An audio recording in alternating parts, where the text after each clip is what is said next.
반갑습니다. 저는 한국해양과학기술원 제주연구소에서 소장직을 수행하고 있는 강도영 박사라고 합니다. 오늘 기술이전 설명회에서는 해양 미세조류를 이용해서 다목적으로 활용할 수 있는 기술들을 개발을 했었는데요. 그거에 대한 간략한 내용들을 말씀을 드리고자 합니다. 자, 우리가 잘 알고 있듯이 그 식물 플랑크톤으로 알려져 있는 미세조류는 이렇게 아주 작은 크기의 생물들입니다. 저 생물들이 이산화탄소를 자기 몸에 2배씩 흡수를 합니다. 그 흡수된 이산화탄소를 광합성을 통해서 유기물로 전환을 하게 되는데요. 이산화탄소와 수소, 그 다음에 약간의 질소와 인 등을 이용해서 그 유기체를 만들어 나가고 있습니다. 이 지구에 존재하고 있는 해양 미세조류들은 약 한 3만 종에서 100만 종 정도로 보고가 되고 있습니다. 다만 그 육상 식물이 갖고 있는 무게, 그 바이오매스보다 10분의 1밖에 안 됩니다. 그럼에도 불구하고 상당히 중요한 자원으로 알려져 있습니다. 그 해양 미세조류는 식물군 중에서 지구에서 가장 중요한 식물이라고 불려지고 있습니다. 그 이유는 아까도 말씀드렸듯이 10분의 1밖에 안 되는 육상 식물에 비해서 50% 이상의 산소를 만들어내는 식물 중에 하나입니다. 그러니까 우리 지구의 산소들을 50% 이상 만들어내는 역할을 하기 때문에 인간들이 숨을 쉴 수 있게끔 만들어주는 아주 중요한 그런 생물인 것이겠죠. 또 다른 한 측면에서 본다면 백악기에 상당히 많은 이 식물 플랑크톤 미세조류들이 지층으로 퇴적이 됐어요. 그때 나왔던 그 지층으로 내려앉았던 미세조류들이 일정한 온도와 압력에서 현재 우리가 사용하고 있는 원유의 이 아주 중요한 자원이 됐습니다. 그래서 우리가 자동차를 몰 수 있게끔 해주는 또 다른 측면의 중요한 자원이 될 수가 있겠고요. 우리가 이제 부산이나 제주 같은 경우에는 해산물이 상당히 유명한 도시들입니다. 그 유명한 해산물들이 있을 수 있게끔 하는 가장 중요한 기초 생산자이기도 합니다.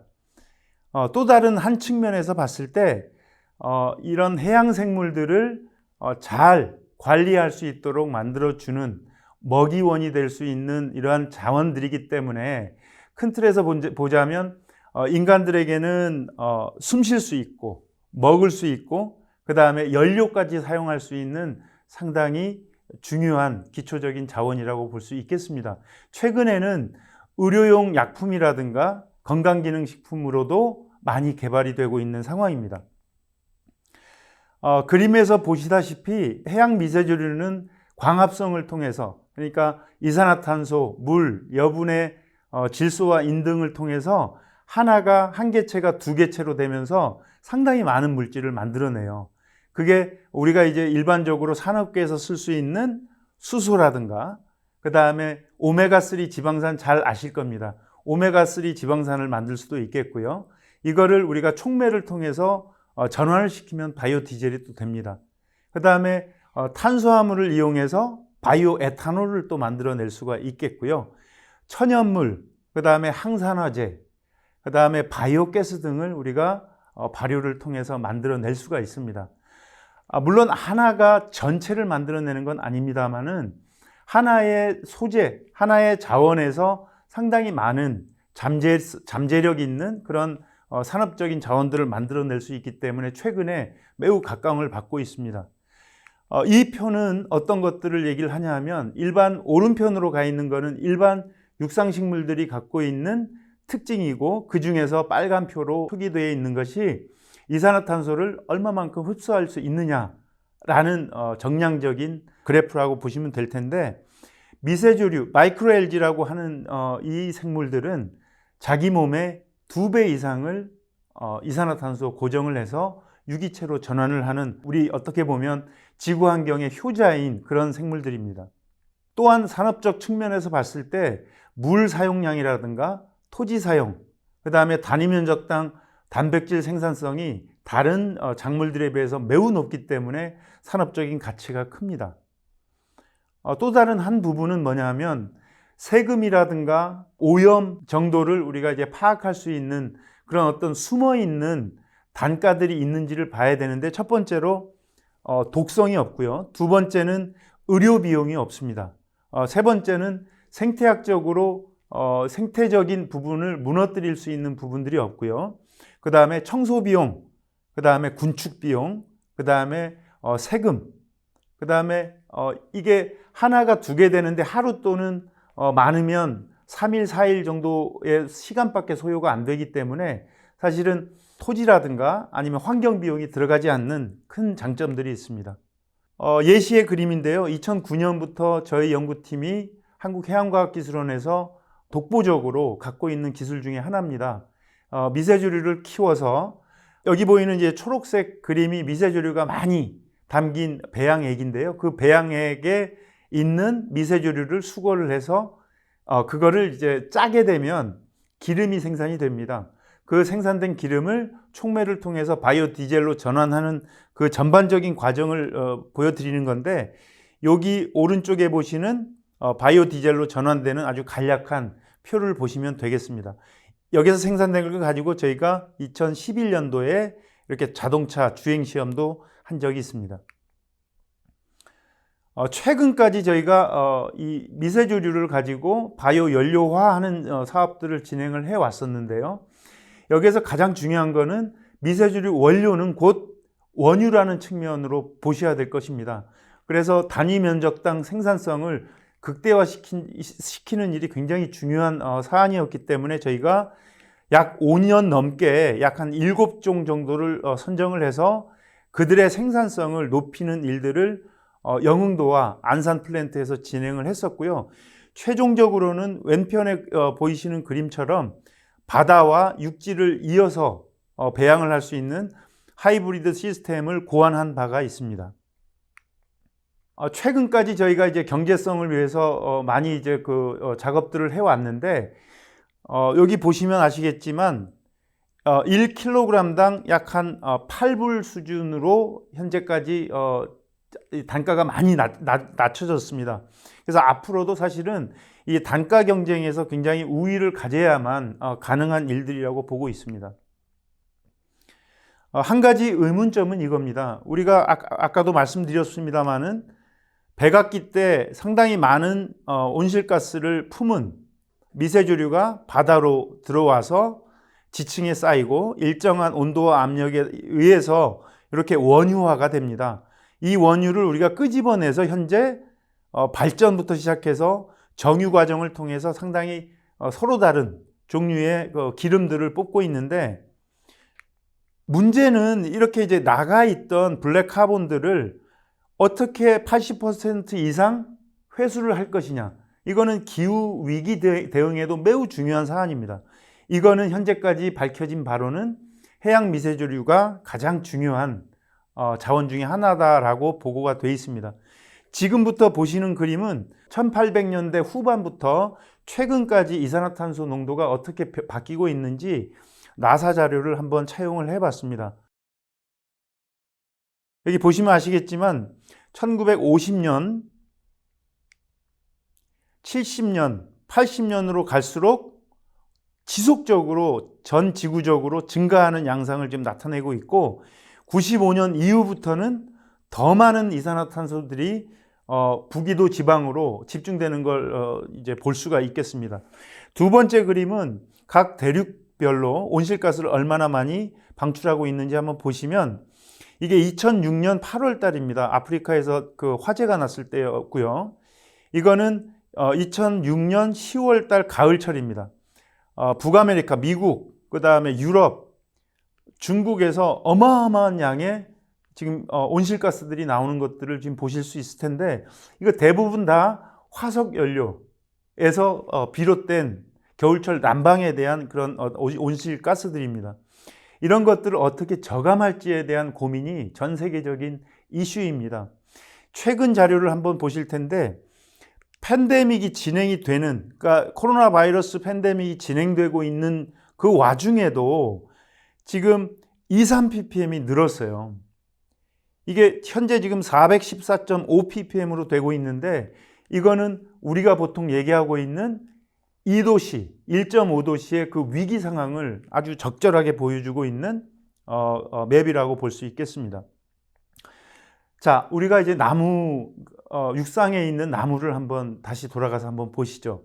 이산화탄소를 매우 많이 흡수하고 있는 이 식물들이 사실은 여기에 보이는 기공이라고 하는 것을 통해서 이산화탄소를 받습니다. 문제는 뭐냐 하면 2012년에 굉장히 재미난 연구 결과가 발표가 됐습니다.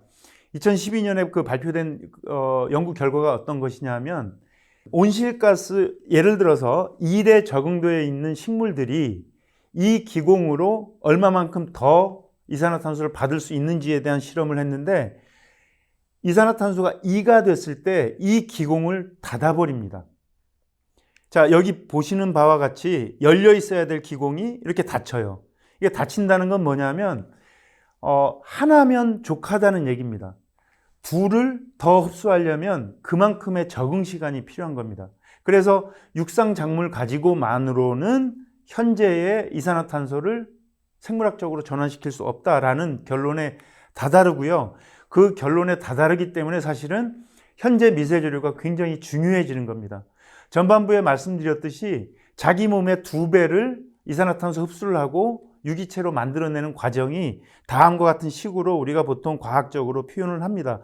환경에 따라서 이산화탄소를 많이 흡수할 수도 있고 적게 흡수할 수도 있습니다. 자, 세계적으로 많은 과학자들이 이걸 가지고 연구를 많이 했는데 문제는 1g 이상을 넘지 않습니다. 하루에 1리터에서 세포들이 흡수할 수 있는 게 이산화탄소 1g 정도라는 결과인데요. 이 결과를 가지고 물론 육상식물보다는 상당히 많습니다. 이 결과를 가지고 우리가 한번 보신다면 65억 톤의 이산화탄소를 전 세계 육지 면적의 7.3%를 쓰면 65억 톤을 우리가 저감을 할 수 있다. 매우 중요한 사항입니다. 그래서 현재 광합성을 하고 있는 식물들 중에서 효율은 이산화탄소 저감용으로 상당히 좋다라는 것으로 얘기할 수 있겠고요. 우리나라가 2030년까지 국가 온실가스 감축 목표 NDC라고 하는 감축 목표가 있는데요. 약 2억 9천 톤 정도가 되는데요. 2억 9천 톤을 어떻게 하면 흡수를 할 것인가 제가 이제 산술적으로 계산을 한번 해봤는데 우리나라 전체 면적입니다. 10만 제곱미터 정도가 되고요. 육지 면적이요. 이걸 전체 활용을 하게 되면 5,800만 톤 정도를 이산화탄소 흡수를 할 수 있겠습니다. 국가 정책 목표의 약 한 20%가 되는데 사실은 이 20%의 어떤 그 이상적인 수치는 사실은 이루어질 수 없는 부분들이 있습니다. 우리나라 전체 국토 면적을 전부 다 활용해서 미세조류를 키운다는 것은 사실은 불가능한 일인 것이죠. 그래서 이 미세조류의 바이오매스를 많이 키워서 단위 시간 동안 더 많이 키워서 이산화탄소를 내릴 수 있는 그런 기술, 그 다음에 소재화하면서 탄소 저감용 소재로 만들어 나가는 그런 부분들이 상당히 중요한 것이라고 볼 수 있겠습니다. 그래서 최근 저희들이 3개 연구소 기업을 출발을 시켰고 하나는 삼청동에 있는 화장품 기업입니다. 화장품 기업, 그 다음에 순천에 대량 배양할 수 있는 기업이 한 군데가 있고요. 최근에 이제 제주에 비루트랩이라는 곳에서 연구소 기업을 추진 중에 있습니다. 그래서 제가 아까 말씀드렸듯이 바이오매스를 많이 생산할 수 있게끔 하는 지역이라든가 지자체라든가 기업들이 늘어나게 할 수 있도록 하는 기술, 이게 사실은 첫 번째고요. 두 번째부터는 탄소를 더 저감할 수 있는 소재들을 더 개발을 해야 된다. 최근에 저희들이 소태아 혈청을 대체할 수 있는 소재를 해양 미세조류에서 찾았습니다. 최근 5년 동안 저희가 기술 개발을 통해서 최대 100% 중에서 70%까지 대체하는 기술을 저희가 개발을 했고, 이 개발된 기술을 현재 그 코로나 바이러스 백신으로 만들 때 쓰는 배양액을 대체하는 부분들을 현재 실험을 하고 있고 유의미한 결과를 얻은 바가 있습니다. 특히 식품 분야에서 온실가스가 나가는 비율이 상당히 높은데요. 그 중에서 이렇게 아웃스탠딩하게 지금 앞으로 나가 있는 그래프가 뭐냐면 소고기 1kg 만들 때 60kg의 이산화탄소가 배출된다는 그런 자료입니다. 그래서 이 소고기를 만들어내는 생산 과정, 이 축산 과정에 대한 백업 기술도 굉장히 필요하다라고 생각해서 최근에 저희가 배양육이라는 새로운 타픽에, 새로운 먹거리에 집중을 하고 있습니다. 이것도 사실은 소태와 혈청을 가지고 이렇게 고기들을 만들어 나가는 과정이기 때문에 소태와 혈청이 아닌 해양 소재를 이용해서 만든 혈청 대체제를 가지고 이렇게 시제품을 만든 바가 있습니다. 이 시제품 만든 것은 현재 기술 이전이 됐고요. 씨위드라는 배양육 벤처 회사하고 같이 연결해서 일들을 하고 있습니다. 물론 한우 유래 근육세포에도 저희가 이제 적용을 해봤었는데 각 세포 주별로 성장에 대한 퍼포먼스는 조금씩 달랐습니다. 그 다음에 저희가 이제 치매 관련된 치료제 혹은 건강기능식품 쪽으로 저희가 연구들을 진행을 해왔습니다. 그래서 해양 스피루리나를 이용해서 거기에서 추출물을 얻고 그 추출물을 180명의 경도 인지기능 저하 환자분들과 같이 임상을 해서 유의미한 결과를 얻은 바가 있습니다. 우리가 이제 육지 면적이 상당히 이제 작은 국가이기 때문에 어떻게 하면 이산화탄소를 많이 흡수하고 있는 이 생물들을 키울 것인가라는 고민들을 많이 하고 있고요. 독일에 있는 예에서 우리가 한번 봐볼 수 있겠습니다. 이렇게 이제 도심지에 있는 건물 주위에 배양기를 넣고 여기에서 이산화탄소 흡수뿐만이 아니라 안에 있는 에너지 조절을 할 수 있게끔 하는 시설들을 해놓고 이렇게 이제 최종적으로는 바이오매스를 수거해서 유용한 소재로 이제 끌고 간다면 도심지에서도 충분히 우리가 이제 미세조를 키울 수 있겠다라는 생각들을 해 봅니다. 그래서 해양 미세조를 가지고 산업에 적용하는 기술들은 가장 중요한 게 현재 형성되어 있는 산업 생태계를 흔들지 않는다는 가장 중요한 장점이 있고요.